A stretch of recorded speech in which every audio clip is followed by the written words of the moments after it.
Përshëndetje, miqtë e mi. Mirë se vini në kanalin tim Tea Tarot. Për lexime personale, më kontaktoni në Instagram Tea Tarot 2025. Dhe tani do të bëjmë një pyetje. Kush është frika më e madhe e personit të zemrës tuaj për ty? Pra, çfarë frike ka i brenda vetes ti për ty? Çfarë e frikson këtë person për ty? Drejtimin tënd.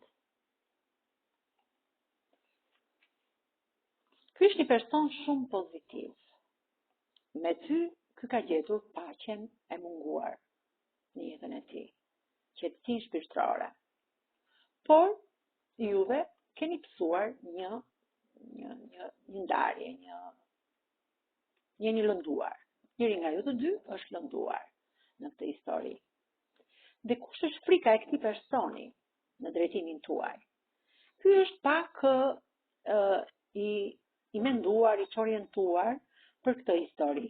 Dhe po lufton fort që kjo histori të rikthehet përsëri siç ka qenë. Sepse tek ty ky gjen paqen, qetësi, harmoni, mirësi. Ky person ka frikë nga ju, sepse ju mund të filloni një jetë të re, mund të filloni të mbyllni kontaktet me këtë person dhe të filloni një jetë të re. Pra, të jeni një person i pavarur, një person që doni të shikoni jetën tuaj. Pra, kjo është frika më e madhe që ky person ka në drejtimin tuaj. Është larg, është i fokusuar shumë tek jeta e tij, tek puna, tek familja, dhe ty të shikon si një mbretëresh të shkopimve, një femër që i ka falur gjithë kohën dashuri pa kushte, pa interesa, pa kompromis. Letra e Diellit më tregon që frika e këtij personi është ky diell që do të ndriçojë në rrugtimin e jetës tënde. Pra, ti je një person që beson tek vetja jote. Ti hypon këtij kali dhe me besim tek vetja ecën për të transformuar jetën tënde, vetëm, pa përkrahjen dhe ndihmën e askujt. Sepse dhjeta e monedhave më tregon për pjesën e ndryshimit që do bëhet në jetën tuaj. Dhe ky është i fokusuar shumë tek puna, është në pritje që gjërat të ndryshojnë. Letra e drejtësisë tregon që ju jeni një person shumë i vendosur për ndryshimin e jetës që do të bësh në jetën tënde, për ndryshimin e gjithçka do të bësh, dhe ky vjen drejt teje me këtë lajm të bukur dashurie që të largoj frikën që ka brenda vetes së tij për ju.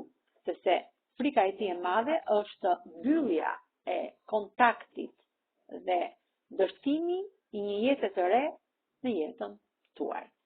Me kë rezonon kjo histori? Kë shenjë të horoskopit? Me shigjetari, me luanin, me gaforen, dashin, me vigjëreshën, me binjakët, me akrepin, peshqit, britsjapin dhe me ujorin. Kurse me gërmat e alfabetit mund të rezonoj me